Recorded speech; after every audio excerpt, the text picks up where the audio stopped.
again, everyone. Welcome back. Hope you're excited to hear some fun sports discussion. I don't know how much you guys have seen before, but it's always a riveting conversation that the two of us have here. So, um, obviously, there's the big news of basketball this week. Everyone has been talking about Grant Williams, right? The biggest trade in all of NBA history. What are your And thoughts? in classic news, the minute we found this out, it was the day after our podcast from the last episode. So we're recording this on a Friday. A lot of things came up. We actually had a tornado warning Wednesday, so that was fun. Planned date, always have to reschedule, but hey, rather be safe than sorry, and then have a tornado hit us in the middle of a podcast. But I thought it was a good trade for the Mavs. Dallas has been notoriously like ill-equipped to acquire people via free agency. And when you have a star like Luka Doncic and you just traded for Kyrie Irving, you got to find a way to maximize your window with the rotational pieces to surround them with. And both players are really gifted offensively, extremely gifted offensively, but they do have defensive deficiencies where I think Grant Williams can step in and really help out that roster from that perspective. So when I look at their updated roster chart after that, they still got Luka, they still got Kyrie, they have Tim Hardaway, great shooter, they still have Kleba. Now adding Grant Williams offers them more depth that can start as well in smaller lineups. And you got Rakan Holmes, JaVale McGee, Dwight Powell at the center position, which are serviceable pieces. So they tried to get Thibault to add to their defense, but Blazers signed the restricted contract again. So if they still have the money to try and go after Christian Wood, I think it would really help them solidify the center spot. But as far as like a wing defensive move, great move for them. Celtics, it's kind of tough to say. Like obviously they're trying to look for a change. As far as wing depth, this doesn't really change like Tatum or Brown per se. Like they're still gonna get their totes, but now with the Porzingis trade, you added that to Al Horford and Robert Williams, so they're gonna try out more bigger lineups than what we've seen from the Celtics in years past. And I don't really have a question about their roster from like 3 through 5 because I think they can mix and match that. Even like the guard spots, I think Tatum and Brown will try and facilitate different lineups involving them.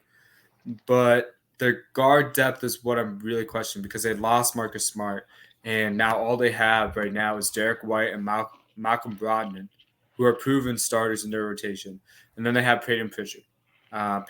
So that would probably be the weakness of the Celtics point right now, even though they lost Grant Williams. Yeah, and I mean, just the Celtics felt like, I mean, they have a really deep team, I guess, or guys that are on the bench can easily rotate in, and I feel like, I guess, sometimes when you have too many of them, obviously, guys want to get that bag, and it's hard to just pay everybody, especially when you already got your superstars or the guys that you're at least, scheduled to pay those superstar contracts to. But for anyone listening that doesn't know exactly what the details are, I'm reading this off of Sports Illustrated, so I'm assuming it should be correct. If it's wrong, it's wrong. I don't care. I'm reading it anyways. Anyway, so it says here that the Mavs, they acquired Williams in a 3-team deal with the Celtics and the San Antonio Spurs as a result of the sign and trade Williams. Oh, that's a deal. Okay, here's the details. I keep on reading wrong. Mavs received Williams in a 2025 second-round pick and a 2028 second-round pick. The Spurs received Reggie Bullock and a 2030 first-round pick swap. The Celtics are receiving a 2024 second round, a 2025 second round pick, and a 2030 second round pick. And that should be the details. Yeah, so they're obviously planning for the future. It's tough. Like it's tough because it's they're counting on finding the next Nikola with those like second round picks in like 2024, 2025, 2030. So they're really I think it's really in the space where they're anticipating what they can do in free agency rather than like build for the draft wise, because you would ask for more first round picks or like at least one if you're trying to acquire Grant Williams. But I don't think the Mavs caved in, so I think Celtics settle for this. and just trying to like say, okay, let's at least like build equitable draft capital with second round picks that we can build our depth with around Tatum and Brown. So that's what that move signals to me. Yeah, and like theoretically, Williams may have just already been on the way out with the team, and so this is kind of just like a last thing of saying, hey, we'll try to get as much value as we can through a trade. But if because again, he signed right, he signed a 4-year, $54 million contract right after this, and so obviously he's looking for that money, and so if the Celtics didn't just have the money to do it, I think this is a smart move, despite maybe not getting the best of results maybe that people are hoping for in regards to a trade. But overall, it's interesting because I feel like especially with the playoffs, everybody kind of heard about Grant Williams, and he's getting traded for not super high capital, I guess, and not too many big other names are getting thrown around in this, which I think just surprised a lot of people. But I thought after you chirped at Jimmy Butler in that Game 2 game, where it was just absolute, it was an absolute mistake. You shouldn't have done it. You should have just like kept on playing. But he played really well, like Game 5, Game 6, Game 7 for what his role was, and he's been a good defender. It's not like Jimmy's been scoring on everybody in that playoff series. And he was hurt against the Nuggets, where he had a noticeable drop-off from there. But Jimmy just tears everybody up. So it's not like Grant Williams suddenly became a bad defender. It's kind of reminds me of like when people were in the scouting community, we were looking at A.J. Terrell. And they saw A.J. Terrell struggle against Jamar Chase in the college football playoffs. And then they're like, wait, if he can't cover Jamar Chase, then he's not a good cornerback. Well, Jamar Chase is one of the elites of the game. And I think in basketball, this is like a similar analogy to me. Like, just because Grant Williams can't cover Jimmy Butler doesn't mean he's a bad defender. Like, I think for both sides, it's a good move for the Mavs. I think for the Celtics, they obviously need a culture change. It's just interesting because we always attributed at the Celtics, it's always like 8 or 9 deep with like really good defenders, and which is why they made it a championship team for like the past few years. But I think now with this move, it's just like less of this opinion. It's just a different team now. So we have to wait and see how that dynamic between the 3 big lineups that they have in that circle of 7 rotation is going to pan out. It'll be interesting to see. Yeah. I don't really have much to add on to that. I agree with a lot of what you're saying right there. And he's a really young player too, so sky's kind of the limit for him. Obviously, he's kind of just a smaller role player now, but who knows what could happen with his career trajectory. But kind of switching gears now, going to the NFL, unless there's any other kind of fun sports news things. Did you watch the MLB home run derby or anything? I heard about it. I kind of like kept tabs on it for Louis Robert, but I didn't see the full home run derby. It's kind of a lull period now when you're in the middle of July, waiting for the training camp report, seeing what happens in the NFL. Dalvin Cook and DeAndre Hopkins, as of July 14th, are still not signed yet. So depending on where they sign, it's going to be interesting. Bills and Chiefs obviously don't have the capital right now, but those are 2 teams to keep an eye on where there will be like noticeable opinion shifts if one of them signs anywhere. I think Dalvin Cook almost signed with the Dolphins. So kind of a quiet period now, but it's a perfect time to talk about the NFC East previews and see what our opinions are about that. Yeah. Also, Quentin Williams did get a contract extension, and so, pretty hyped for him. We talked about him last week. I say he's one of the best defensive tackles in the league, and he rightfully so. He got a contract. But, yeah, that's my last bit. We can go into the NFC East now. To have the salary under Aaron Donald, that's perfect value, perfect market value. I have no complaints about the contract. But, yeah, let's go ahead. Yeah, so starting off with the Eagles. There we go. Obviously, we both had the Eagles doing really well this season or this upcoming season. I think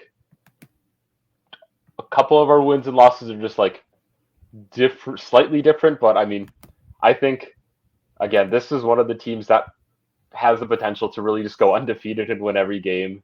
And I feel like you probably think similarly to that, but I guess what are your thoughts on the Eagles' upcoming season? Yeah, we gave them a lot of the benefit of the doubt because, like, if you look at how Howie Roseman built this roster, he always prioritizes building that defensive line depth.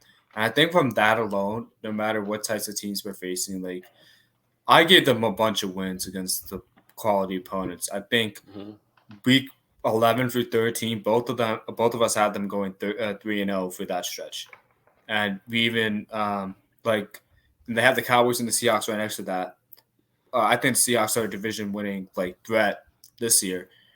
They could easily go 2-3 in that stretch of that playoffs. I mean, in that schedule, where it is like a playoff-like atmosphere, but they're going to be tested, and they could easily lose the Jets because what Aaron Rodgers brings to the table at quarterback and how that's going to elevate Wilson. Hopefully, a healthy Breece Hall by then. And that running back room. But based on the losses, I don't see this team losing much because the talent level and the depth of the talent level is so extreme that they're just going to overwhelm opponents again. And it's another year where Jalen Hurts is going to prove he's the top 3 quarterback, even when people think it's Mahomes, Burrow, and Allen, like rightfully so. But we saw in the Super Bowl, like they're right up there with the Chiefs. They're right up there with the Chiefs. If Hurts had not fumbled, they could easily win. Like it's those like possession changing plays, and he played his lights out. Like I think he played as impressively as Mahomes. So when I think about how they ended the season and ended the playoffs and how they started the season going 8-0, I think this team is in for double-digit wins again. I think 14 wins is their ceiling, but I think it's a reasonable ceiling that they could easily reach. Yeah, I mean, kind of going fast forwarding to what we're going to talk about in terms of the roster. The roster is just so well put together. It's really just like teams trying to find the chinks in their armor and trying to take advantage of whatever they can try to exploit to get these wins. And yeah, I mean they do have a tough schedule, and again, I feel like there's probably a couple of these games that they might lose. Like for example, like the Chiefs, the Bills. They're losable games. I mean, they're elite teams, but at the same time, this is just such a good team that it's hard to see them like play bad in my head, just because I don't know what's going to happen to make them play bad in a lot of these cases or fall like too short. And I think barring a Hurts injury, like a major injury where he's missing a lot of games, this is still like an 8-win, 9-win team, even with Mariota, because of the way they structured their offense and that offensive line. They can go run heavy if they need to, and they have the proper running back depth to do that. So this is a roster that knows who they are, knows their strengths. Howie Roseman did a wonderful job double dipping on the key positions of need to make it even stronger. And there's not much to say other than this team is going to be a force to reckon with an NFC conference that just lost Aaron Rodgers. That's still trying to have like San Francisco figure out their quarterback situation and solidify that. There's not many teams that have the depth and the quality of talent at the top as the Eagles do. Yeah. Yeah, if I was an Eagles fan, I'd be pretty happy right now. Because in my head at least, I mean this is probably, a top 2 Super Bowl favorite coming from the NFC, for the next 5+ years probably, just because how deep their team is, how elite talent is across the board for this team. And I mean we can just go straight into the roster now, but here is their offense. And I mean you look at it and like can't complain about much here. You got arguably the best line in the NFL right now. Jalen Hurts is obviously Jalen Hurts. He's up there. He's easily top 5 quarterback in the NFL. You feel like the order of the top 5 is pretty debatable. You can say Jalen Hurts is number 1. You can say Jalen Hurts is number 5, and I can't really blame anyone for thinking that in terms of like the top elite quarterbacks, but you just have and then other skill positions as well, just unbelievably good talent. And again, like I said, but you just got to find the chinks in their armor to try to beat them, and it's going to be a hard challenge for a lot of teams.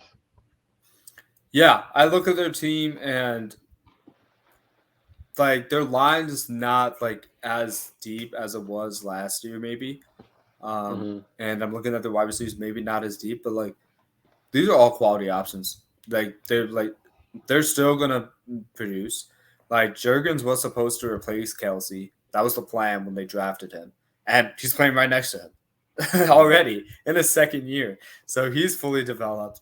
I trust the judgment of how on the offensive line depth because they have one of the best offensive line coaches in the league on top of it. So even the guys like Tyler Steen, Jack Driscoll, Roderick Johnson, like those guys can easily develop. And Okorafor, I don't know if he's the Steelers lineman brother or something like that, but those are interesting. Like those are interesting pieces to develop behind these guys. That can easily develop because this is like a star-studded cast of offensive linemen. And I think in a situation like this, they double dip with the wide receivers with A.J. Brown and Devonta Smith. So Devonta Smith is going to get a one-on-one matchups that he has no pressure to be the primary receiver about because A.J. Brown's a proven number one receiver. That's one of the tops in this league. Still underrated, even after his incredible season last year. And Dallas Goedert, one of the best tight ends in the league in the NFC conference. You can't say enough about him. There's one running back I would keep an eye on, given the histories of Swift and Penny of staying on the field. And he's actually not on the depth chart right now. But I think he has the talent to be better than Swift. And that's Trey Sermon. Trey Sermon had a bad outing with the 49ers where he was in Kyle Shanahan's doghouse. Then you have Elijah Mitchell, who was taking the same draft class as him 3 rounds later, that outplayed him based on his abilities in the scheme. And the Eagles had a second-round grade on this dude in the draft. And they went ahead and scooped him up when the 49ers cut Trey Sermon. He can run inside and outside zone better than most than half the backs on this roster. Better than Gabriel, better than Scott, better than Swift already. So now I'm thinking, I don't think Swift's going to be the starter. I think Penny's going to be the starter. And I could easily see a situation where, knock on wood, you don't want to see Penny or Swift get hurt. But I could easily see a situation where both of these guys get down and the Eagles are trying to say who on our roster can mimic what they can do in the read option game to help out Jalen Hurts. And the better fit might be Trey Sermon. So one deep sleeper to keep an eye on.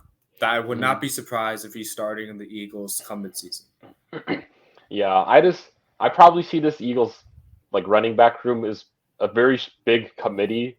Like you said, like the injuries are a concern, and so I think just like making sure, I guess a lot of these guys aren't carrying the ball too much in order to keep these guys healthy is probably going to be a big part of it. So like I wouldn't be surprised to see if Trey Sermon got touches throughout the season, but I feel like it's almost hard just to see one of these running backs taking that typical, I guess, bell cow load, especially when that isn't really needed with this team in the first place. And so like if you have all this talent, why would you I guess invest in trying to make one guy the lead guy when you have a bunch of guys that can be the lead guys if they just stayed healthy. And so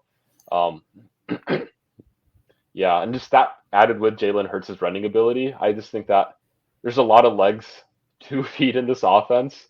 And I think that'll, I guess, benefit, Swift and Penny. While they probably won't get, 200 plus touches, or not touches, but runs during the course of the season, obviously. But but rushing attempts, like passing, and like Swift and Penny are two different backs. Like Penny can still catch the ball. Like he's not like a Jordan Howard like back in the day. Crazy to say because Jordan Howard was on the Bears roster like 4 years ago.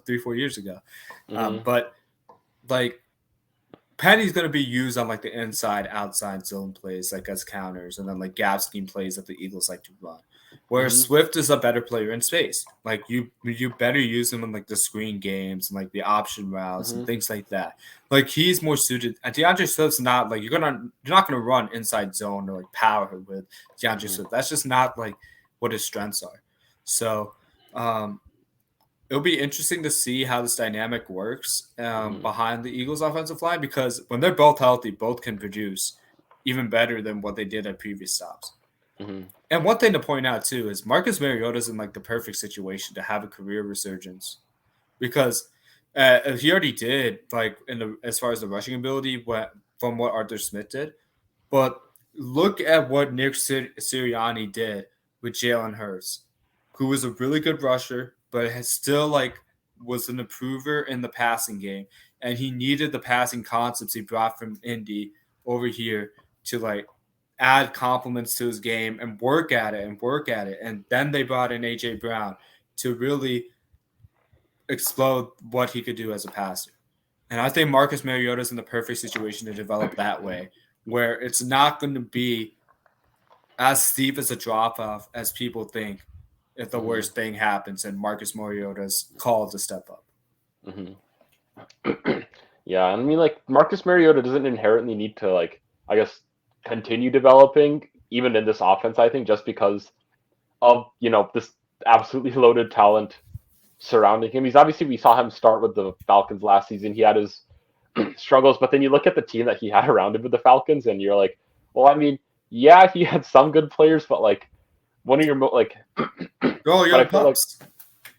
It's like, I mean, Kyle Pitts, he's good, but like he's still a young tight end, which has a bunch of ups and downs. And I felt like the most consistent player on his offense was Cordell Patterson, who, while he did play good, he's a wide receiver turned kick returner turned running back, who's in his 30s, is like, the best playmaker on your offense. It's kind of a bit concerning. I mean, he played well, obviously, but it's still a concerning thing to have. And so, I mean, I just think, Mariota behind the number one offensive line in the NFL, plus having, again, plenty of running backs to rely on like he had with the Falcons. But now you have elite receiving talent all across the board that get open like no matter what. And so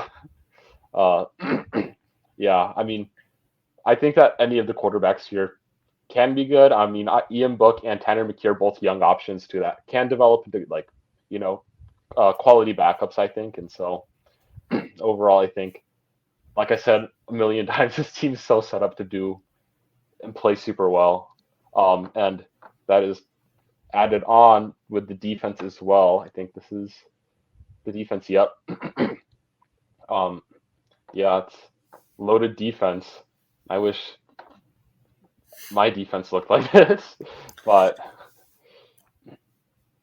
yeah, think about it. Jordan Davis is not even the starter on this team.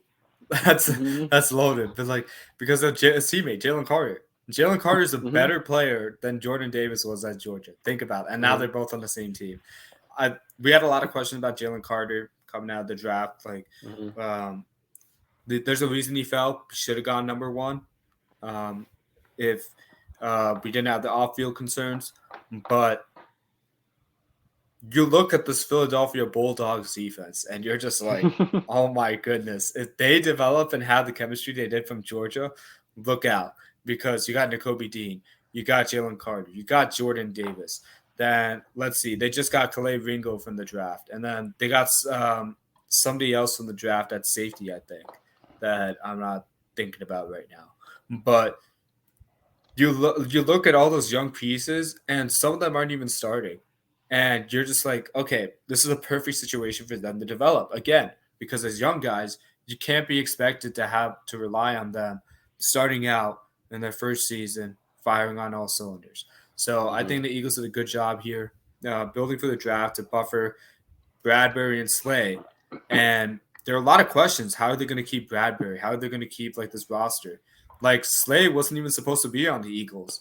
And both of these corners ended up re-signing because they saw the opportunity there. And I look at the cornerback depth, it's great. There's safeties and free safeties. They're good. And then they got Sidney Brown from Illinois, who is also like a really touted defensive piece that played on that vaunted defense with Devon Witherspoon. So they did a great job just supplanting what they already had. And there it was. Nolan Smith. How could I forget about him? That was the other guy from Georgia. Four guys from Georgia they got from the draft. And he's playing behind Hassan Reddick, who, by the way, like led this team in sacks. So I look at this team, and they added Nick Morrow from the Bears, who was an underrated linebacker playing offside of on the other side of Roquan Smith when he was on the team. And the top 11 is one of the best. It's right up there with the Bills, who I touted as the best defense in the league. But sans their safeties, I would put this defense against anybody. Yeah, this team just has such incredible depth. I mean, just both on offense and defense that it's like a perfect situation to get drafted into, I think, you know? Exactly. Or you look at the depth and it's like their back, like their second string team is like probably around middle of the pack defense. You know, if you just put them it's better than the Cardinals at least, or the Rams. Yeah, you know. Yeah, and it's like, I mean, like Avonte Maddox, Greedy Williams, they haven't, I guess, played up necessarily to the hype that people have expected in the very beginning with them. But regardless, I would be somewhat comfortable starting them. Obviously, you have like Derek Barnett, Nolan Smith as a pass rush duo. I think would be pretty nice. Maybe their backup middle linebackers might struggle a bit, but then you look at their defensive line and you're like, it's a pretty solid. Probably doesn't matter too. Yeah, and so. Yeah, I'm just jealous of Eagles fans who have just an amazing, like the most beautiful team ever to to root for right now. And so, yeah, like you said, like it's the Georgia Eagles right now or something. But yeah, Philadelphia Bulldogs, Georgia Eagles, call it what you want, but how he built a great team. He understands the importance of like the depth and building depth from the draft and trying to keep your guys at the same time with reasonable financial deals. Top to bottom, great job. I don't even want to get to their special teams because they're probably good. Yeah. So I think we're done. We're actually poetic on how deep this draft is, how deep their roster is, how amazing their roster is. Let's talk Cowboys. Okay. Boop, boop, boop. The Cowboys. What are your thoughts of the Cowboys going into this upcoming season? I know we both had somewhat similar records. You had them going 8-9. I have them going 7-10 right now, and just a big step back from, I mean, what they did last season. So obviously we both see a lot of issues or see something with this team that we don't like. But I guess, what are your thoughts? I think the last play ever for the Cowboys last season, when they had this schemed up play where Ezekiel Elliott was hiking the ball and they had three players on either side. And I just remember Zeke just getting like bull rushed and like he fell on his butt and it just went nowhere. And guess who they lost to? They lost to the 49ers again to go home and just sink in their misery.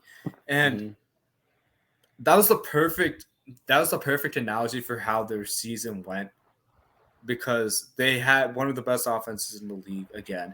But when it came down to it and you saw like the more and more Pollard thrived, the less and less people talked about Zeke and thought he was written off, when it was really like the Cowboys didn't know how to use Zeke relative to Pollard.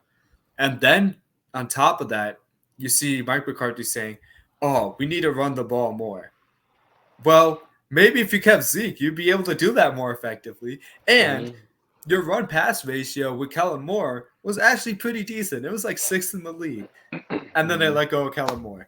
So I'm like, how much more do you want to run the ball? Like, I'm just another shot. And couple that with the roster that they have going on, with the schedule they have going on right now. First 6 games, like, I could easily see them lose to the Jets, the 49ers, and the Chargers at minimum. So they could end up 3-3. Okay, cool. Then after the bye week, they got the Rams, they got the Eagles, they got the Giants, okay, they better go 2-1 or something like that. So I'm trying to remain positive on that stretch. Well, from week 13 to 16 on, they got a brutal schedule, man. They got a brutal schedule. I Mm-hmm. was more positive on them than you, I think, on during that stretch. But I could easily Mm-hmm. see them going 0-4 with how this team operates. And then when Yeah. we always think about the Cowboys, they're always losing games they shouldn't Mm-hmm. and winning against like the really mediocre teams or like the bottom feeders. And we're just like, how does this team always end up like 500 or slightly better than that? Or have so much hype and do really well only to lose in the second round Mm-hmm. every single year? So I think this is one of those years where they're just like going to hover around 500. And the way Mm-hmm. the strength of schedule looks based on the teams we saw last year, it doesn't look good for them. Mm-hmm. Yeah, Cowboys.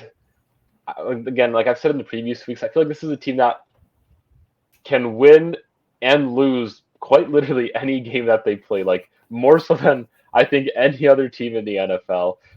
Because like, while I obviously have them regressing quite a bit from last season, they still have extremely talented pieces on both the offense and the defense. I think a big part of this is I'm not a huge believer in McCarthy, their head coach right now. Me neither. Yeah, I'm not 100% sure how accurate this is or like where the source is from, but I remember I read somewhere I think that McCarthy was blaming their losses on uh, Kellen Moore for scoring too fast to not give their defense a break. It was something crazy like that, and I'm like, it was like he was complaining that the offense was too efficient as his scapegoat for their defensive collapses throughout the season, and I'm like, I mean, what a weird problem to have and complain about, but uh, yeah. And so I mean, like I think the Chargers will have a fantastic offense in this upcoming season, just with you know having a good offensive coordinator this year. But That was a great um, move by them. It's one of the reasons why I think they mhm, finished better than the Chiefs. Like, I can't believe they let Kellen Moore go. yeah, but I guess someone needed to be the scapegoat last season, and um, I think Dak probably has another not so good year this season, despite having talented pieces on the offense, and so I think that leads to them just not being able to win a lot of these elite games. I mean, I have a couple of games that they were winning, like the like the Chargers, 49ers, Patriots. Those are games that they could lose, but I mean, again, they have great pieces on that team, and so they could win these. But for the most part, I do think that their talent's hard to like overcome. I guess some of the flaws of this team, and flaws mainly being head coach. Yeah, he's in over his head. I could see Mm-hmm. the writing on the wall where, like, if this team, based on where they finished last year, finishes worse than that and below 500, McCarthy's gone. He's got to Mm-hmm. be gone. Especially when they could have got like Sean Payton or somebody like that, and they Mm-hmm. see like the Broncos are performing better than this team. He's probably going to be gone, man. Mm-hmm. Yeah, so I guess we can now just take a look into their depth chart. Yep, here it is. Yeah, we got Cowboys offense, and like I said earlier, they have a bunch of really, really talented players on this team. I like Tony Pollard. He obviously played really well last season, and CeeDee Lamb's in that group of like top 5, 6 young elite receivers in the NFL right now. Um, Followed by Brandon Cooks, who is like the most consistent receiver that gets forgotten about, I think, ever. Um, Michael Gallup, I really like. He's hasn't, I guess, lived up necessarily to the hype that I think everyone's expected of him in terms of, being a focal point in an offense. Is like, just with his frame, his playmaking ability, and everything. But as the number 3 guy, I think that's a phenomenal dude to have. Um, I've Jalen Tolbert obviously has his question marks. Everyone was hyping up in the preseason and everything to be, the next big guy in the Cowboys offense just to like do literally nothing all season, despite, injuries on this offense happening. And I'm like, if this guy isn't getting touches with the amount of like receivers getting hurt and just missing games and whatnot, I may be thinking he's just not a good player in general. And his on his way out pretty quick out of this Cowboys team. But it's that. See, their tight end room is an interesting mix of players. They got a lot of guys that can perform really well this season. I think we saw that with Dalton Schultz last season, where um, he's probably more of a middle of the pack tight end in the NFL, but just he was able to put up good numbers, and I think one of these guys probably will kind of stand out amongst the rest and play good football. And then obviously their offensive line has a couple star players on it. But I guess what do you think of this team in general? Yeah, their running back room is interesting. Because I was really high. I'm really high on a lot of their young pieces. Actually, I think you're a little too critical of Jalen Tolbert, given it's his first year. So he could figure it out, like we're seeing with Treylon Burks. Like if you read the stories about Treylon Burks, he's really understanding what it means to be a professional, and that's like the first step to improvement. Like understanding what your head coach is expecting you, showing on time, like figuring out a way when your commercial air flight like gets canceled. How do you get to practice? Because Mike Vrabel's going to say something about that. It's those little things that the second year guys like learn compared to their first year. And I think Jalen Tolbert's going to have one of those resurgences either this year or this year, where he can be a contributing piece on this offense. But there are some questions on this running back room. Like, I like Deuce Vaughn, but he's undersized, and he's gonna have an uphill battle trying to get on this roster. I didn't know why they let go of Zeke. I think they still need him on this roster because Tony Pollard is great everywhere except inside zone. He's a better version of DeAndre Swift, pretty much. That he can. Don't get me wrong, he can win like on inside runs, and it's better than DeAndre Swift, but it's not effective enough where you could count on Zeke to run trap or counter or power. And Zeke would always get you the 3 yards that like you just don't care about and want to see what they do on the next explosive play.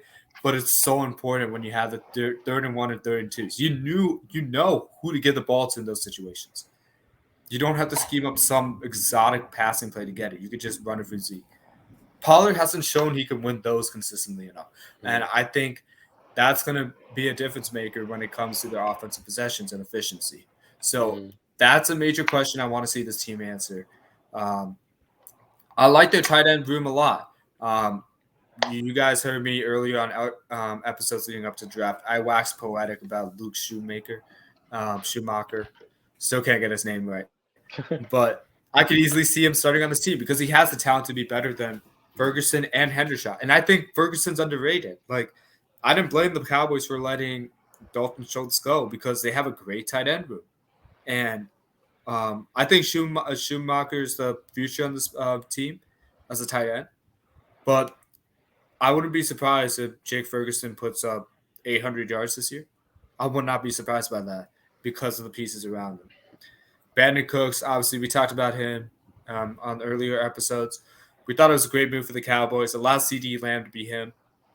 They have a better wide receiver room starting than the Eagles do right now, which is crazy to say, but they do. And the offensive line is just like a poor man's version of the Eagles in a good way. It's really good. You want this starting five where you have Tyron Smith and a revelation in Tyler Smith. So they have a functional offense here. My only concern is what are they going to do on third and short? Because if you're asking Dak Prescott to convert those all the time through the air, it's going to be tough. It's going to be tough. Because last year you could easily just run the ball through Zeke, and you know he's going to get it. He's going to get the tough yards. But you don't have that guy on the roster right now where you're just like, who do I trust in the running back room to get me those 2 yards? Yeah, like I still think that like Zeke is honestly a potential just to like be a sign back player for a somewhat cheap contract. Because obviously the big issue with Zeke was how big his contract was in comparison to just the overall production he was giving, especially compared to how Tony Pollard was playing in the offense. Because you got a guy like with like Pollard playing as well as he did, and there's like the discrepancy of the contracts that the two players had. Yeah. I felt like Cowboys probably felt like they're getting gypped out of a lot of money just in the fact that we're paying Zeke so much to get outshined by a guy who's getting paid basically pennies in comparison. And so Um, yeah, if Zeke isn't, burned by the team and doesn't have malicious feelings towards the team, I would be surprised somewhere closer to the season that he maybe signs a somewhat team friendly deal just to kind of get back that, I guess, 1-2 punch that Pollard and Zeke did have throughout last season, but kind of having Zeke take more of a secondary role, maybe, just because obviously Zeke has, we kind of all seen Zeke kind of take a small step back in terms of his play. Um, and obviously Pollard has flashed, and you want to take advantage of Pollard's prime as much as you can, especially with him already being, like a couple of years into the league now. On that same note, though, even if Zeke's in the secondary role, he still has the upside to score 12 rushing touchdowns on this offense because of where he excels. Yeah, he lost a step. He probably lost a step from when he was drafted. All running backs do with their athletic ability. It just diminishes.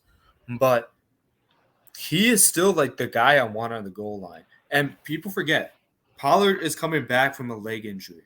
This should probably be treated with as much seriousness as Breece Hall coming back from ACL, Javonte Williams coming back from an ACL. You want to have strong depth in the inside running game and with your depth chart where if something happens to Pollard where he suffers compensatory injuries, who's going to step up on this roster? So I think that's another reason. Even if they sign Zeke in the secondary role in a smaller contract, I'd be happy with it as a Cowboys fan or Cowboys team. I'd be happy to sign Kareem Hunt on he's probably a value right now because he was playing behind the Nick Chubb, and he's still a starter capable running back in this league. And if the Cowboys are smart, I would invest in Kareem Hunt because of the reasons I just highlighted with Pollard and the fact that Kareem Hunt is also a back like Zeke who can win on inside runs as well. He's multifaceted. So I think they need to take a hard look at the running back room and where Pollard is too, because I would love to give Pollard 30 carries a game, but he's coming off a broken leg, man. So there's some seriousness with the roster right now. Yeah, but I think me personally, I feel like Dak Prescott's almost the biggest question mark on this offense. Obviously, I think this is going to be a really key year for him, because if he doesn't, I guess, rebound from last season, then Cowboys are at this tier of suck, and maybe they think to tank potentially, and they could be in position to try to at least trade up for one of the top quarterbacks in the upcoming class if Prescott doesn't play as good as his earlier seasons, especially just with missing Kellen Moore as the offensive coordinator. Because Prescott, he played 12 games last season. I think he led the league in interceptions at 15. And interception, there's probably a few bad interceptions in there. Still, having more interceptions than games played, I always feel is not something I want from my starting quarterback. Especially, it's how much more can you invest in him, especially just with the fact that you haven't had much playoff success with him. He didn't have a great season last season, despite some of the talent he did have around him, in fact. And so, this is one of those teams that I wouldn't be surprised that does a huge fire sale at midway through the season if they are really sucking, just to, get their future set up. You have your core guys. You got Tony Pollard, who could stay for a bit. You got CeeDee Lamb, who's going to be one of the top 10 receivers in the next 8-9 years probably. Michael Gallup, he's going to be a solid wide receiver too for the next maybe 5 years. You got solid tight end room. You got some aging offensive linemen, but you still got young stars in here too. And so this could be a team that potentially just trades a bunch to get assets to build for the future if this team is looking good, especially if they do try to move on from Mike McCarthy, and then it's kind of with a new head coach, may want a new quarterback and all that kind of jazz. And so this could be one of those teams. But this is one of the hardest teams to predict because they have the highest variances in wins and losses this year, in my opinion. This team could easily win 4 games, and I could believe it based on the problems they have in their roster right now. But they could also win double-digit wins, and the reason I say that is because of their defense. Their defense is top to bottom loaded, and they still brought back their defensive coordinator, and they still have Michael Parsons. And I think those two factors are not going to let them sink like lower than 6 wins likelihood. Yeah. But if the problems I brought up in the running game, in my opinion, and if you are right about Dak Prescott, it might not matter how well their defense plays. hmm Yeah. So we can kind of take a look at that defense. Obviously, it's a pretty good defense to have, but again, this team's just such an interesting spot, I guess, as a team right now that this defense could almost blow up, you know, through trades or whatever throughout the season, just if their offense is sucking that bad. But it's like, I mean, because they've clearly built this team to win this season. You know, I mean, like they've added key players like Stephon Gilmore this offseason.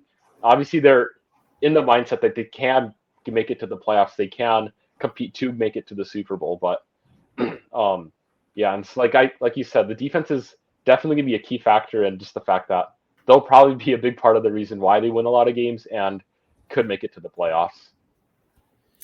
Yeah, I mean, their front four doesn't look that like intimidating when you look at the defensive tackles, but they just got Mozzie Smith. Odogi Zua, if I can say that correctly, he was functional. He did well last year. I don't know the specific statistics on him as far as like tackles and sacks, but whenever I saw him on the field, he had very good pressure rates.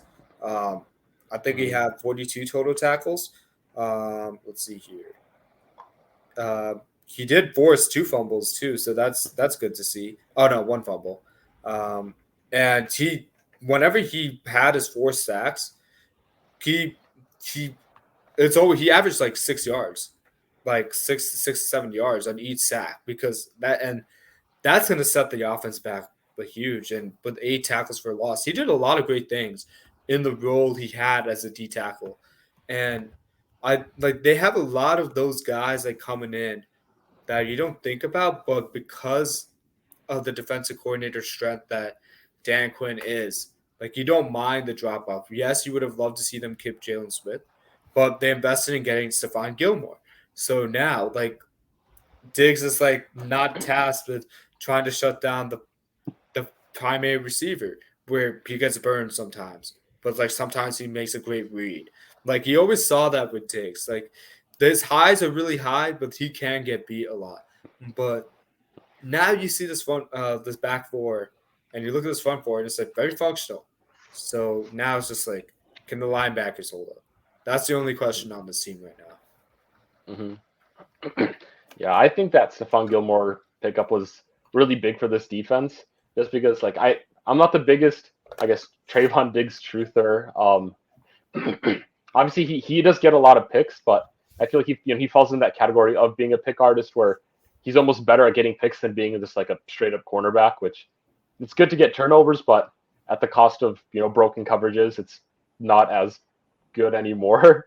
And so I think him not having to go against number ones as often will certainly help his game. And even if he doesn't necessarily develop that much more as a coverage player, just the fact that he won't have to, I guess, play against as elite of competition will certainly, make his game look a lot better. And I think it inadvertently help him just get better at playing quarterback in general in the NFL. But yeah, I mean, just looking at the rest of the defense, like I said, on both sides of this team, there are star players that can win them games. Since you got like DeMarcus Lawrence, who I guess he hasn't played as great as people wished he would over the past couple of seasons, but he's still elite talent.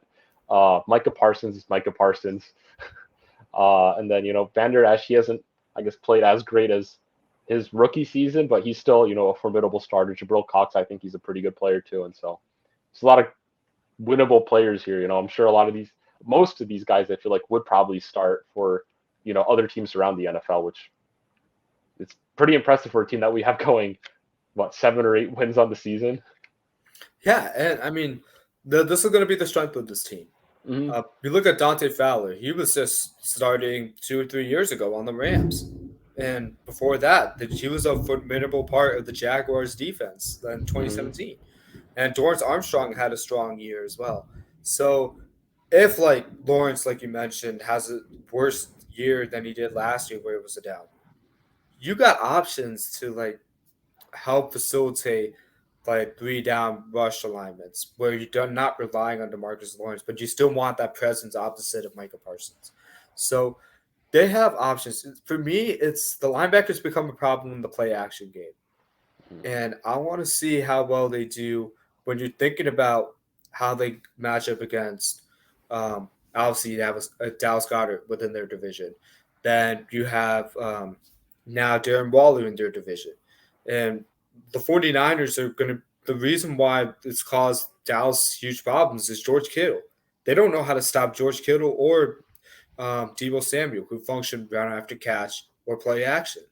So – that is the issue for me with this team because you look at the top, the cream of the crop of this team, they all have really good tight ends that play off their quarterbacks in the play action game. So I want to see how these linebackers play. And for me, I have a pessimistic take on it. Yeah, it's looking to be a probably rough season for the Cowboys. Like, I mean, there's so much we like know, but also don't know about this team that makes it so hard to, I guess, just know how they will play this season. Um, and it's like it just because they have so many good pieces that like if the Broncos had Micah Parsons, I'd be pretty happy. Mozzie Smith would be a nice addition to the Broncos. Lawrence would be a nice addition. Leighton Vander Esch would be kind of nice. Stephon Gilbert would be kind of nice. Trayvon Diggs would also be not too bad as a cornerback on the Broncos. And I'm like, this team, like, it's really like, and even on the offensive side, if the Broncos had Tony Pollard, that'd be kind of sick. If the Broncos had CeeDee Lamb, that'd be kind of sick. Brandon Cooks would be kind of sick. The whole offensive line would be kind of sick, And so it's like all of that just to have all these question marks is kind of disappointing. And, I mean, at least Cowboys fans think they'll win the Super Bowl this year, but Probably, man. Probably. There's just the weaknesses they have are so glaring, like from where it goes, like from the head coaching standpoint to what they lost, and like important aspects where like, yeah, they have the glitz and glamour where like they can pass for like 5,000 yards. And I think Dak Prescott might have a really good season next year, bounce back season. But I don't think it's going to matter with their team performance, like in the playoffs and win-loss records, because they have glaring weaknesses and like the foundations of football with running the ball and stopping the run and stopping the play action. And if you have weaknesses there, that it doesn't matter like how effective like Michael Parsons is at rushing the passer or Gilmore and Diggs are shutting down the pass if the teams aren't passing the ball. So like I want to have hope for this team, but you got to keep your expectations level. Yeah. I mean, it's also fun to laugh at the Cowboys because I don't like Cowboys fans, but Yeah. I'm sure Cowboys fans aren't too happy with me, but you're the Cowboys, so you gotta embrace it. They haven't won in 25 years. More than that. Yeah. Yeah. The Broncos have won within that time period, and so I'm happy. But next up, we do have the Giants, I believe. I gotta find them on here. Yeah, we got the Giants. Woo, woo, woo. We kind of have slightly different records for the Giants right here. You have them going 6-11. I had them going 9-8 this upcoming season. It's quite a big discrepancy we've got here, despite it being only a 3-game difference. But I guess what leads you to think that the Giants take, a step back compared to last season? I can feel the hate radiating over from all my fans that I don't have and all my friends from New York, New Jersey that are Giants fans. And they're just looking at me. I'm like, how the heck do you have this team winning 6 games when they just went to the playoffs and they beat the Minnesota Vikings with 2-1 double digits, and look like the cream of the crop in the NFC from the NFC North and the third best team behind the San Francisco 49ers and the Eagles. And I don't know what to say. Like, I don't know how I stumbled upon 6 wins, but I guess I look at like how this team fares against like their schedule. And I'm like, yeah, I think they have a pretty good shot against the Cowboys. I wouldn't be surprised if they win both of those games against Cowboys for the weaknesses we just talked about. Mm-hmm. So there's some attribution there. They could also beat the Saints and the Patriots. I just think the Saints are better equipped offensively, and the Mm-hmm. Patriots are better coached for as as much as Brian Dable is out coach Bill Belichick. And they could also beat the Rams too. So I could easily see myself getting to 9 wins with this team, but I just don't see them better than like their teams in week 3 through 6. Um, I don't think the quarterback is as good as what you have in the Jets. The Cowboys, even if I think Dak Prescott's going to rebound, and then obviously the Eagles. So I had them not even splitting with the Eagles, losing both. Um, but yeah, most of it was just their schedule. Mm-hmm. But I could easily see this team hitting 9 wins, like, but based on the losses I gave them and what they could Mm-hmm. potentially win. It's just I think this is their floor. Like I think it's safe to say this is their floor, and their ceiling is somewhere above like maybe 9 to 11 wins. I'm comfortable saying that. Yeah. Yeah, I feel like I mean, this Giants, they had success. They kind of fell apart, I guess, in the second half of the season last year, which I guess could be a sign that maybe they don't have as good of a season this upcoming year. But I feel like they did retain a lot of the key pieces that that were a part of that, I guess, 9-win team they had last season.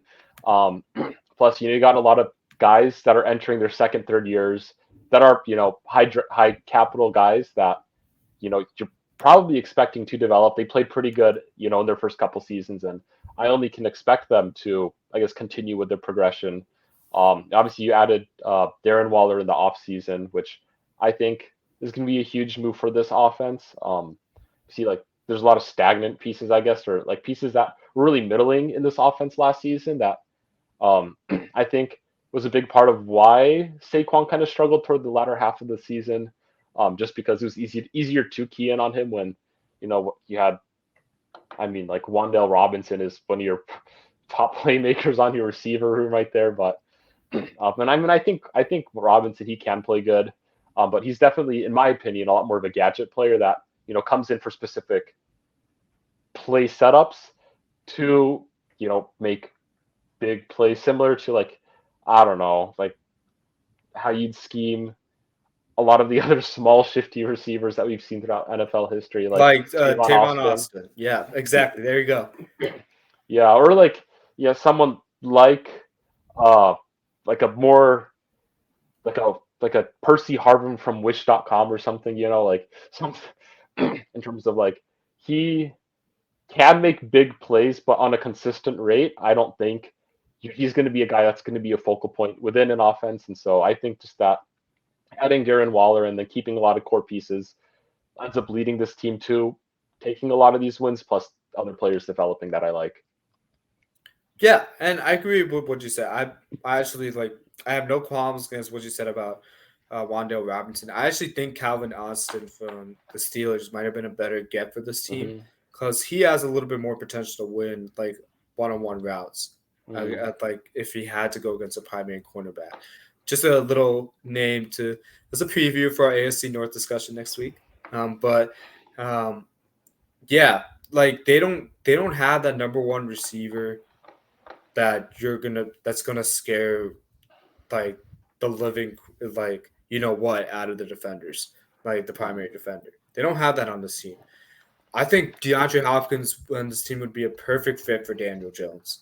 Like if they got him, I just don't think DeAndre Hopkins is interested to go into the Jets. I think he's the Giants rather. He's more interested in going to the Bills or the Chiefs or that kind of quality opponent. Hmm. So that's a little bit tough. But if the Giants can manage to get Hopkins, that would be a huge get for this team, considering where they were in the salary cap wise last year, Hmm. which is why they didn't have the assets to get a number one wide receiver Hmm. until this season. Yeah. Yeah. But But, if you take a look at their offense, they have a lot of good like supporting cast around the receiver, but the lack of a number one receiver is like the number one reason why I don't think they're going to beat the offensively gifted teams on their schedule. They have they had Kadarius Toney, but something didn't work out off the field. Otherwise, he would still be on this roster. He has more talent than any of these guys on the roster from the receiver standpoint. But they did get Paris Campbell. Isaiah Hodgins was a nice revelation for them last year. And Darius Slayton can win down the boundary at certain parts. He proved that. But to me, they have a bunch of wide receiver twos and not a wide receiver one. Mm-hmm. So either this offense, they're going to try to be another version of the Chiefs where everything's going to run through Waller and Barkley, use him in the CMC role kind of thing. Because I don't see these guys being relied upon 3rd and 5, where you gotta have it. Who's the wide receiver I'm going to? I see that guy being Waller or Saquon. Yeah, I mean that inherently isn't, I guess, the worst thing to have. I think this team has elite coaching, which I think helps carry this team to wins. Obviously, I'm a huge fan of their head coach, and then their defensive coordinator as well. I really like him as well, and so. I think just the fact that you have elite coaching just elevates, I guess, the potential that these players have. I mean, we kind of saw it last season with Daniel Jones, where prior to last season, everyone was saying that Daniel Jones is definitely not deserving of an extension with the Giants, but we kind of saw how that changed up with the head coaching. And I think that they just kind of build upon this. And while maybe these guys aren't going to be the best, I guess, talents to have. You do have elite players on this offense. I mean, with Saquon, I feel like just the fact that you have Saquon means that you can't count this team out of any of the games as long as he's healthy playing the whole game. And then now you have Darren Waller, who I think will add a bigger impact than I think a lot of people may just expect, considering how Darren Waller's kind of not been as great the last couple seasons, but I think he has a great opportunity to be a focal point in this offense just because, again, everyone was able to key on Saquon, but now you got Darren Waller who can really just spread the defense through the tight end position, which is pretty nice, which also helps lay off the load that their wide receivers would be facing, which I think will be good for them. I think, despite me liking some of their offensive linemen, it is one of the weaker offensive lines in the NFL, and in order for this team to, hit that 9-win benchmark, I think that this offensive line really needs to step up and, develop because, Evan Neal, he played not so good last season, but the tackle is a hard position to learn. And so I think people are expecting, a jump in play from him. John Michael Schmidt obviously has to play really good football this season. Obviously, I think they lost Connor McGovern in free agency this year. And so, he has to fill in a big role there. Mark Lewinsky, I like him. He's an older player, though, which I guess is the big concern is you have an aging veteran that probably doesn't have too many years left in the NFL. And then Ben Bredesen simply isn't good. And so it's there's a lot of potential on in this offensive line outside of Ben. But I think that if this offensive line, takes a step forward with their development and just plays good football between their three young key players, this team can easily hit that 9-win mark. But it's really important for them to do good. Yeah, I'm looking at the receiving stats. Not one of them hit 1,000 yards. I think their leading touchdown receptionist was Isaiah Hodgins with 4 touchdowns, and then he only played 8 games.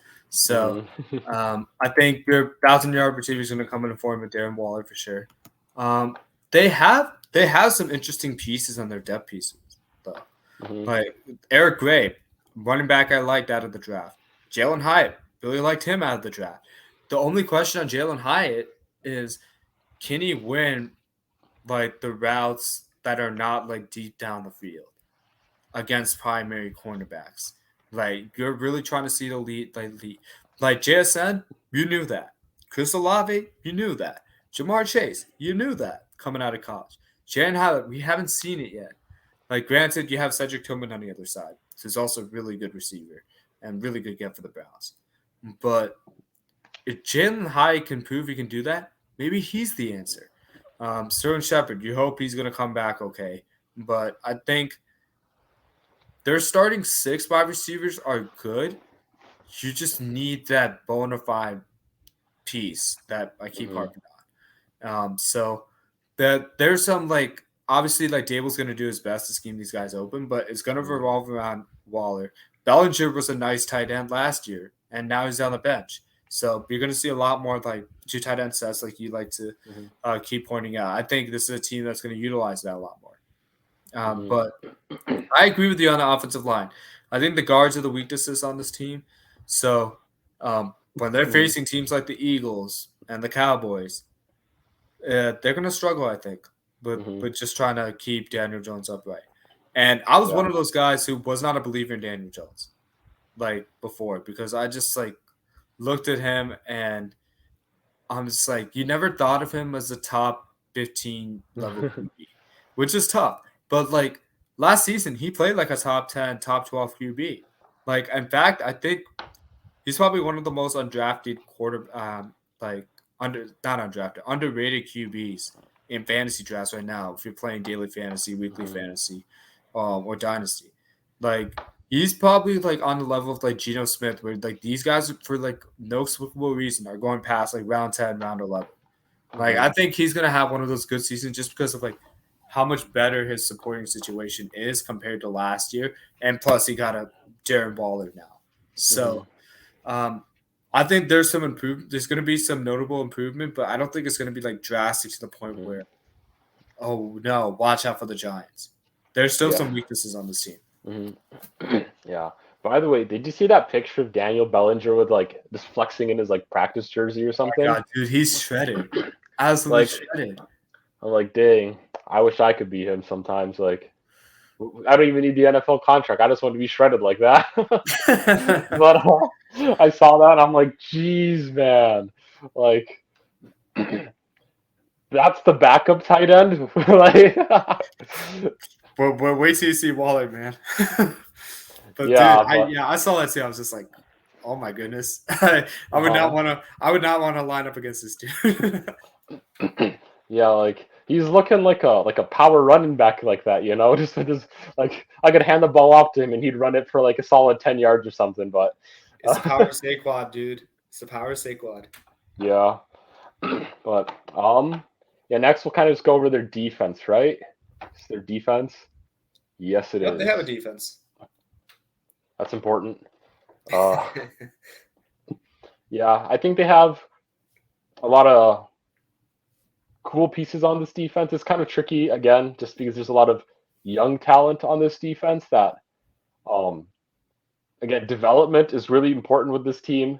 But again, they have a phenomenal defensive coordinator, which I think elevates and helps develop a lot of these players to the level that, um, you know, an NFL team really wants from their defense, which is nice. But it's like, what do you think? I think it's improved. Again, it's like their offense. I think there's noticeable improvement. There's still weaknesses on like obviously like safety and experience. Like I mean, I have no questions about Xavier McGinney.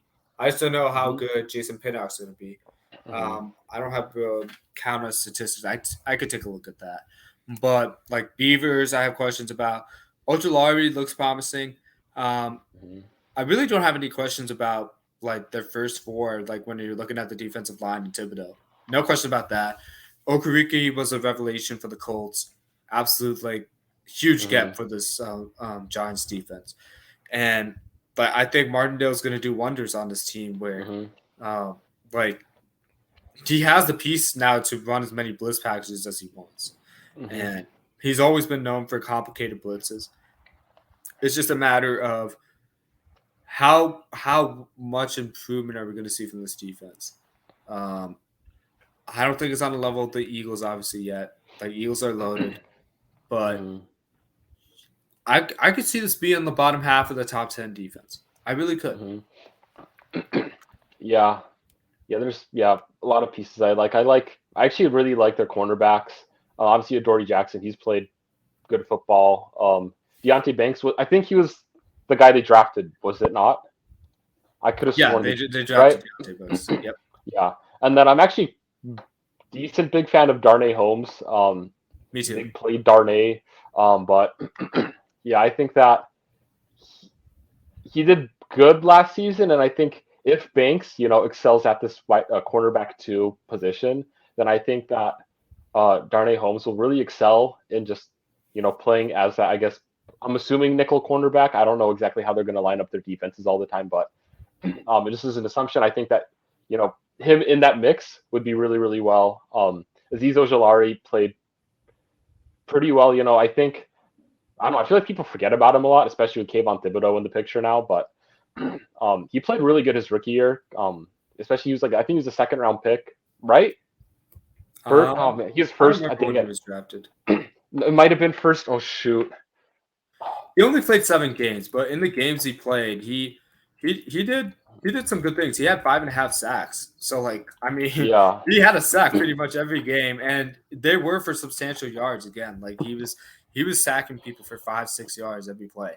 Yeah, he was a second round pick. Yeah, for that type of production early, that's all you can ask for. They nailed it on the head. I was just looking at Pinnock statistics while you were going through the spiel, but he wasn't that far off from McKinney as far as tackles. He's actually been a force in the running game. He forced 1.5 fumbles. So you look at him, and you're not just looking for him to pass protect. Now when you're having too high looks and teams are running the ball a lot more to try and counter what the defense is doing to shut down the deep pass. You need safeties and linebackers that can go up there, be physical against the run, and stop it when you have 5 or 6 in the box in the defensive end. So having guys like Pinnock who are willing tacklers is extremely important. So there's a lot there aren't a lot of oh my goodness, watch out. Thibodeau's gonna approach Parsons. He's in that I have a feeling he's gonna be in that next tier, if not in the same tier. But outside of him, there's a lot of really good players, but not guys who are bro, we have to stop this dude, otherwise we're screwed. So this is gonna be an underrated defense next year. Yeah, and I think what's interesting is in my head, I feel like the Cowboys have a technically better depth chart than the Giants do, but I think just how much coaching plays into as a factor, I guess, in my record predictions and just how good I think this team will do. It just completely changes, I guess, my image on how well this team ends up doing, because I feel like this team coached by Mike McCarthy, probably a 4-win team, maybe, but I just, I'm not a McCarthy believer. He's been blessed by phenomenal quarterbacks in Green Bay that I think carried him to being seen as a phenomenal coach. There's the reason he got fired, despite having Brett Favre and Aaron Rodgers. He's blessed to have the quarterbacks he's had as a head coach. And so, yeah, I just think it was kind of interesting to think about in terms of why I think this team does so well. And they're really lucky to have the coaching staff that they do. Yeah, not much to argue there, Bill. Not much to argue there. It's just I think I have them finishing 2 wins less than the Cowboys. I think I have the Cowboys going 8-9 and this team going 6-11. I could easily see that flipped, just from how well coached these guys are, and who knows? They might end up touching double digits this season, because of how wide open the NFC is. It's just kind of a wait and see approach when they face the top teams. They can stay up. They'll be a lot more competitive against the top teams for sure. Yeah. But it's just a question of, do they have enough at the top to match what they have at the top? And I don't think they're there yet. I think they're one more offseason away. Yeah. Yeah, and I would be surprised. This is another, I think, really polarizing team where there's a lot of success to build upon from last season, but it's still a really young team. And so these teams really are up and down, especially when you don't have a guy like Joe Burrow as your quarterback. Because I feel like the Bengals are an example of a young team that kind of just rocketed to being one of the best teams in the NFL. And I think we're seeing the Giants kind of be it one of those teams, but do it at a slightly slower pace. But yep, exactly. Yeah. The next up, we got the Commanders. And I personally hated trying to predict the Commanders' record because I actually really like the Commanders team and what they have right now, but I just think that their schedule is ridiculously hard, and I'm like this team, I think is so close to being a good team, but like I just looked at this schedule and I'm like, how are they gonna win games? Like every team they face, maybe besides like the Cardinals and I guess the Falcons, could theoretically be in the playoffs this upcoming season. Like, is this not true? No, you're 100% right. I probably hate myself even more for giving them the same reason, like record as the Cardinals. And the only reason why is because when we did the Cardinals episode, I had the Cardinals beating the Washington Commanders. I'm like, I gotta give this team one. So when I did the Commanders schedule, I'm like, okay, automatically they're losing to the Cardinals. They gotta figure out a win. And that's probably why you saw the Eagles losing to the Commanders earlier in this episode. And you're like, what am I thinking in week 8? And it's like, I got to give this team one. I have too much respect for NFL franchises to think they're going to go 0-16. Yeah, But and like you're 100% right, dude. yeah, I think this is a really good team. I think this team has a very decent shot of turning a handful of these losses into wins. It just on paper, it's really hard to see them do that. But I love this roster. I think like if I was a GM or a head coach, it's like this team had a general manager, head coach opening. I think this would be an exceptionally fun team to go and try to take over as like bring your own coaching, try to develop the team and everything. And it just sucks that this team has such a hard record this year. And like I'm pretty sure didn't they get fourth in their they got fourth in their division last year. But Which so makes you it think even that more confusing. Like normally, if you finish like first, you get this type of schedule because you're naturally facing the top finishers in your division. But the way the Bears are trending up, the Falcons are trending up. New England's getting a better offense for sure. Like the Broncos got a better head coach and better offense like coming this season. The Jets got a better QB. The Rams are going to be healthier again in theory. The Dolphins like resurged last season. The Giants are improving again. But I just covered every team on the schedule. Like the only team they can physically beat probably is the Cardinals on this team. And that's truly because Kyler Murray's hurt. yeah, and like man, I really like the Commanders. I am like such a truther for them, despite giving them 4 wins this season. But I'm like where are the easy games? Like I'm genuinely confused with this schedule. If I was a Commanders fan, I would be livid. I would, Same. if I was a Commanders fan, I would complain every week during the season, saying, "What a broken schedule! Like, how do we have this schedule? This isn't even fun." Like, I'd write a letter to the commissioner every week and be like, "How dare you? I know it isn't necessarily your fault, but how dare you give us such a hard schedule to go against?" This is by far like the worst script I've seen from all the teams you covered, man. Like why would you write such a bad script for this? Like it's Yeah, because there are certainly worse teams in the NFL than the Commanders, yeah. but they just have a brutal schedule, which in theory could get them the top quarterback in the draft and just like propel them to being a premier franchise in the NFL. But Hey, there you go. You always find the upside to this. yeah. But man, what a rough schedule. That's all I can say about this team. Same. And I picked them to finish worse than you did. That's the crazy Yeah. part. Yeah, I'm like, I wonder what he's gonna think of me if I have one win on the team. And then I saw your record and I'm like, okay, good. I'm not crazy. I'm not crazy. So Yeah. Yeah. So we can go and look at their depth charts now. Here we go. Like this offense has a lot of good guys that I like. Like, I mean, Sam Howell, he's obviously a question mark. He's in the sophomore season. He didn't really play at all last season, but um, I actually am kind of hyped for him. I do think that he could be a good quarterback in the NFL. Obviously, there's a whole range of outcomes for him, but I think this team is set up moderately well. to have a quarterback like this. Obviously the offensive line's pretty garbage. Um, like I don't know how they haven't addressed the offensive line better, but the rest of their offense, I'm like, it's a pretty solid squad. I mean, like I like Brian Robinson. He played pretty good last year, all things considered. With his injury that he was coming back from.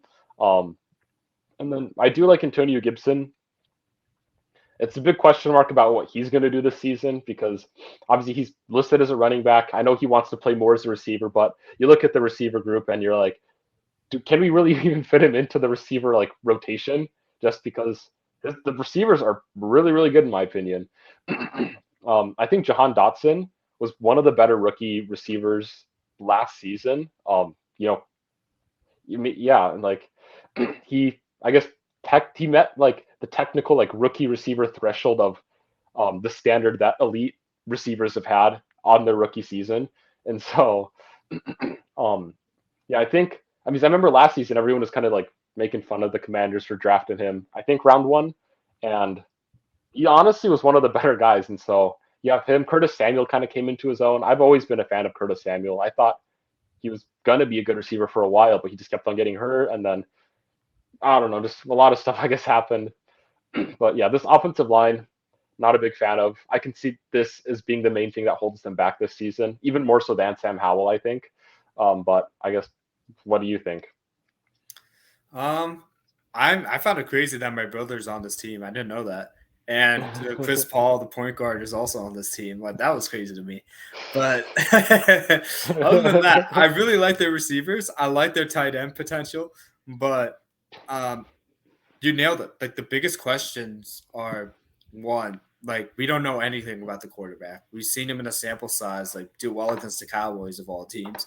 And their offensive line. So like obviously if like Sam Howell turns out to be like a revelation at QB, he pulls a Brock Purdy, then I think at the revise their schedule and give them like 5 or 6 more wins, where I should have not given them losses. But I think this season Jahan Dotson becomes the number 1 receiver on this team, and I know that's crazy to think because of like all the improvement we saw from Terry McLaurin starting from like his rookie year to his second year. But Terry McLaurin's always like had this weird way of catching the ball. And like this, like you never really thought of him as like, I could throw every route at him and I know he's going to win.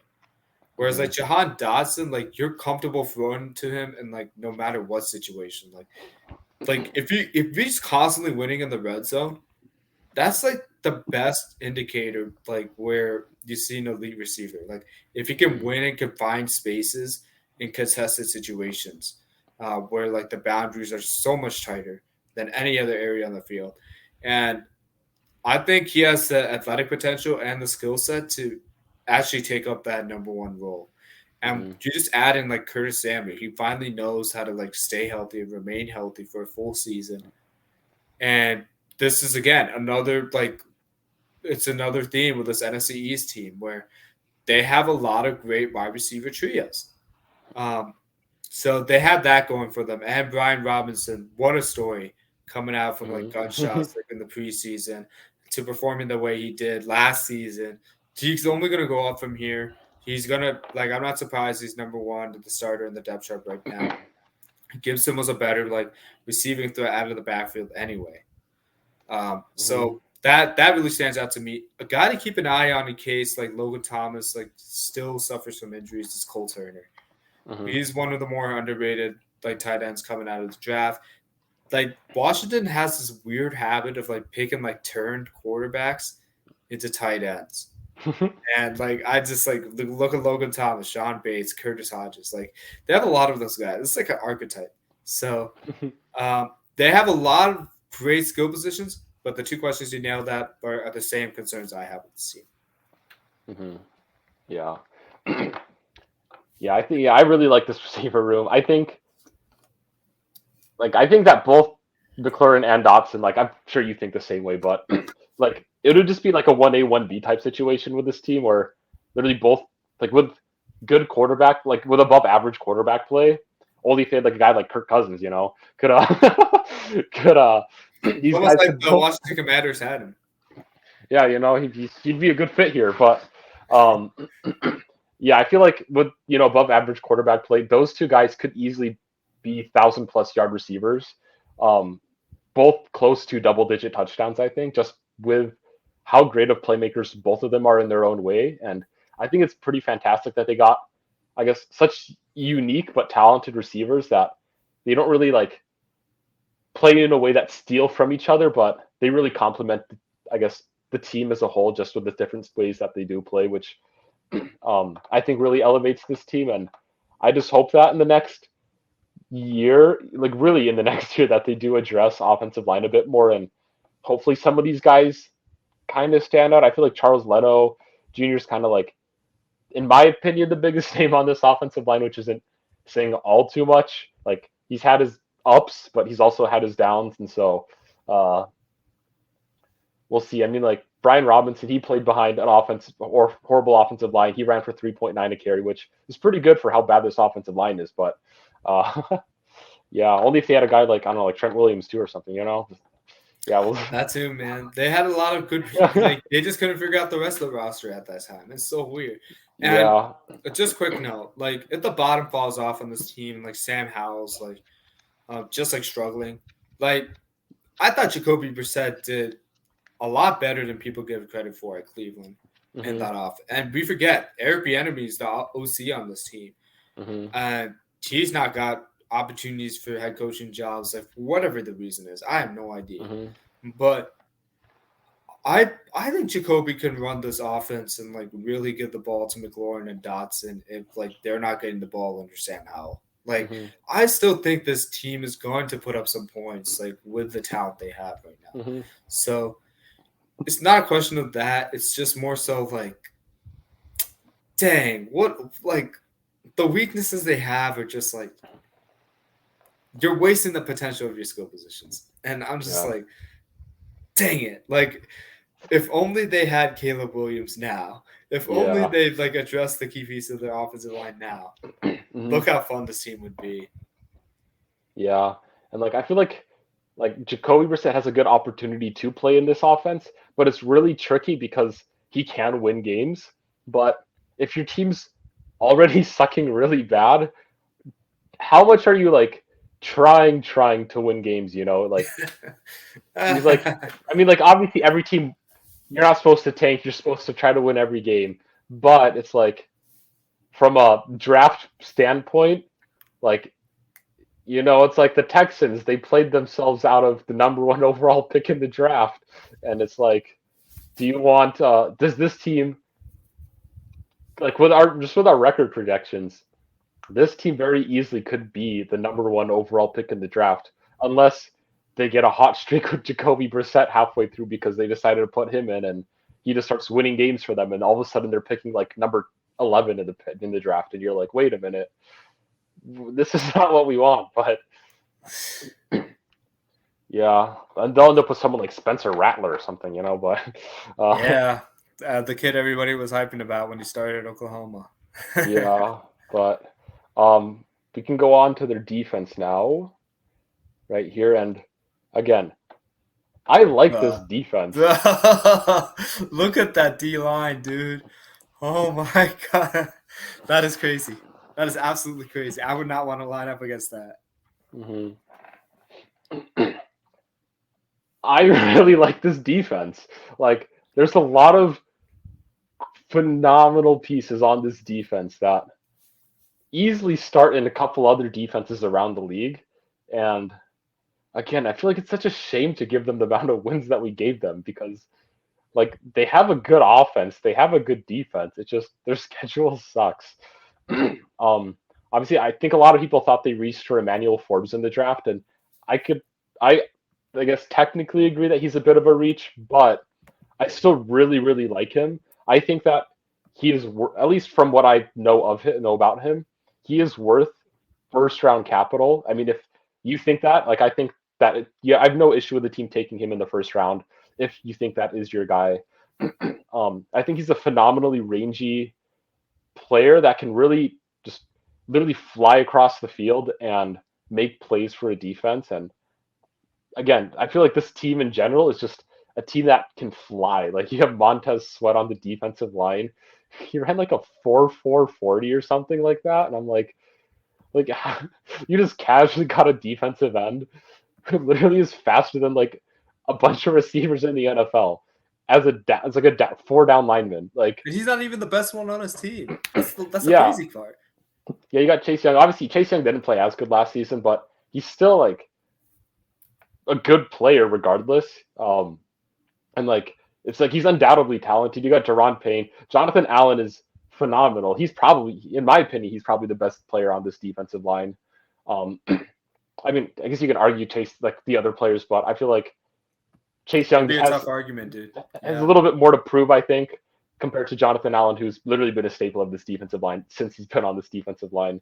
Because I remember the year Jonathan Allen got drafted, everyone was talking about him like he was going to be a top 3 pick or something. Like that's what the conversation was, and then he fell like to like the late teens, 20s or something to the Commanders, and I'm like, huh, that's weird. But they got him. They got the guy who I thought was going to be a top 5 pick at the back end of the first round or the second half of the first round, and I'm like, that's kind of a steal. And he's literally lived up to the hype of being a number 3 like overall pick in a draft, but as like a late teens, early 20s type player, which I think is phenomenal. I mean, as a Bears fan, like I only wish we had this D line because that was the only missing piece on our defense right now. But hey, I mean, the one thing that stood out to me is like looking at the back end for it because I like my first thoughts are like, okay, I think I could pass around this team like in the quick passing game, and if I get time and I establish the run against that vaunted D line, I could throw it over the top against some of these dudes because I wasn't the biggest truther in Forbes. Like I thought they reached on him, and I didn't know much about Forrest and Cameron Curl. But when I look into Forrest and Curl, like they ended up having like the second and third most like tackles on their team. Like Forrest had 88, Curl had 83. Like Forrest actually had like 4 interceptions like Mm-hmm. on last season and the 9 passes deflections. Like it's just insane. He forced 2 fumbles. Like he's like one of the better players on the back end of their defense. That's not talked about enough. And I just look at that and I'm saying, okay, wow. Like the real weakness on his roster is like the linebackers because they had so much of like departure. Like they don't have Holcomb anymore. They don't Mm-hmm. have. They still have David Mayo, but they lost John Bostic. Um, and now you're just relying on Davis and Mayo to really hold on the fort on this team. So we'll see what that means. Cody Barton's like a contributor, but this could also be a top 10 defense that doesn't have the talent level like past the D line that to talk about, but they can certainly hold teams to 17, 20 points, which is really good in this league nowadays. Mm-hmm. So I guess my next question would be, what does their depth look like on the D line and the linebacker? Should something go wrong? Because the best 11 on the field right now, like they're going to shut some teams down for sure. Mm-hmm. Yeah, and I guess that is a concern to have. I'm not super, I guess, well knowledged on the depth of this team as well. But I feel like this team as a whole has enough, I guess, talent across the board on this defense that when you need guys to rotate in and maybe guys get injured and you need other guys to come in, that they do have the skill all across the board to, you know, make up for any deficiencies that like players may have, which there's a lot of other teams that can't do that despite having elite talent in a few various places. And yeah, I mean, I like their kicker too, Joey Sly. He's a strong kicker. But yeah, but overall, yeah, I do think that again, what a tough schedule. We keep coming back to that, but I mean, who Yeah. knows? This team, like, we're pessimistic on them because of 2 things on their offense: their old line and their quarterback. That's it. Hmm. That's literally it for this team.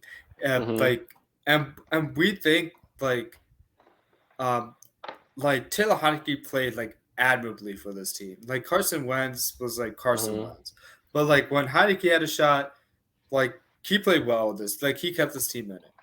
Like Mhm. if Howell could do that, I could add just 3 or 4 wins on this team. We just haven't seen it. We just haven't seen it at all. So like that's the toughest part about this. You have a new quarterback, and you're looking at the schedule with like proven quarterbacks who are like at the top of the game, and it just so happens to be on your schedule.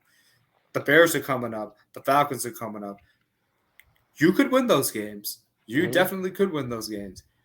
But like as it stands right now, we have to be kind of realistic on what we know and what we don't know right now. And the biggest thing is what we don't know, like with those 2 spots. Yeah. Yeah, and like I mean, I think we saw from last season that like this is a good team. They went 8-1, and like going 500 with more or less a like a slightly less developed, slightly worse roster than what they have now. Obviously, you're starting Carson Wentz last season, right? Right? Yeah, they started Carson Wentz. Yeah, who was not as optimal as you'd hope he would have been, and I think that this team has shown that they can play good football. Just I think a matter of time before things like really kick it into high gear. And I hope that this team works out. This is a team that I'm kind of rooting for to be good in the next couple seasons. But then you also look at the division, and it's like the NFC East is last season at least was one of the most competitive divisions in like all of the NFL. Where literally this team was 4th place with a record of 8-1. It's like wild. That's so wild to me. Like what? Like no team went under 500 in this division. Like that's bizarre. And the fact that we have this team now going potentially 1-16 just because like it's stupid. It's unlucky. It really is. But yeah, this is a team that I'm really excited for.